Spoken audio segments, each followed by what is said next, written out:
700-800 follower নিয়ে content monetization সেটা পেয়ে যাচ্ছে। গতকাল থেকে আমি দেখছি অসংখ্য মানুষ এটা পেয়ে গেছে।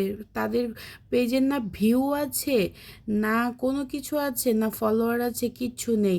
তারপরও মানে আমি একটা দেখেছি যে তার রিলস একটা ছেড়েছে, রিলসটা কোনো লাইক কমেন্টস কোনো কিছু নেই, মানে 40টা 30টা ভিউ হয়েছে।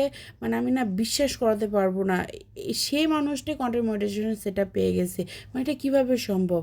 আমার তো মাথায় কাজ করতেছে না। আসসালামু আলাইকুম, আশা করছি সকলে অনেক বেশি ভালো আছেন। তারপর কি অবস্থা বলেন? আমি যে কি বলবো, মানে আমি না বলে মানে বোঝাতে পারতেছি না কোনো কিছু।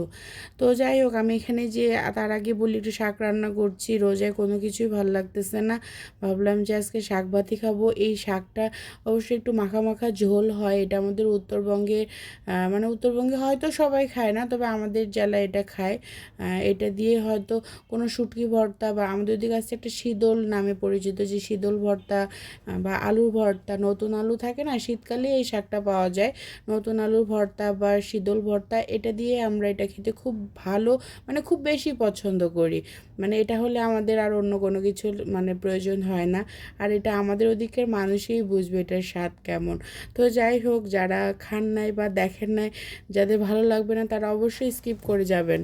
আর আমাদের কাছে তো এটা অনেক ভালো লাগে, তো এই আর কি। তো যাই হোক, কি বলবো, হ্যাঁ, শুরুতে যেটা বলছিলাম যে আসলে গতকাল থেকে আমি অসংখ্য মানে ভাইয়া আপুদের দেখলাম যাদের ফলোয়ার নেই, যাদের কোনো ভিউ নেই।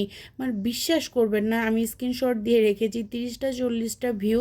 তারা কন্টেন্ট মনিটাইজেশন সেটা পেয়ে মানে ইয়াতে দিচ্ছে যে আলহামদুলিল্লাহ পেয়ে গেছি, সোনার হরিণ পেয়ে গেছি। কেমনে সম্ভব ভাই? এটা কি তাহলে ফেসবুক আমার কি চাচ্ছে, কি পছন্দ তার? ছোট ইউজারদের পছন্দ, না কি ভিডিও ছাড়ার পর চুপচাপ বসে থাকতে হবে তাহলেই তাদের পছন্দ করবেন তারা? আমার তো মাথায় কিছু আসতেছে না। তো সে যাই হোক, আমি তো পুরাই হতাশ। আপনারা কে দেখেছেন কি না, মানে আমি আমি জানা নেই আমার আসলে, মানে মাথায় কাজ করতেছে না এটা কিভাবে এত দিন রাত কষ্ট করার পর যদি এগুলো এভাবে দেখি, মানে তাহলে তো বলার কিছুই নেই বলেন। মানে আসলে কষ্ট তো সবারই হচ্ছে। তো আমার তো মনে হচ্ছে যেসব আপুরা ভাইয়ারা মানে গতকাল থেকে এই যে মনিটাইজেশন সেটআপটা পাচ্ছে, তারা তো মনে হয় কোনো পরিশ্রমই করে না, জাস্ট একটা যে কোনো একটা ভিডিও ছেড়ে দিয়ে তারা চুপচাপ বসে থাকছে। তাহলে তারাই পেয়ে গেল, আর আমরা কি করলাম? তাহলে তো এখন ওই পথে আমাদের হাঁটতে হবে, তাই না? আসলে মানে বলার মতো কিছু নেই। তো যাই হোক, হ্যাঁ, কী করবো আর কি বলবো, বলার কিছু নেই। এই যে আমার ভর্তাও রেডি, আর ভিডিওটাও শেষ। সবাই ভালো থাকবেন, আমার জন্য দোয়া রাখবেন। আল্লাহ হাফেজ।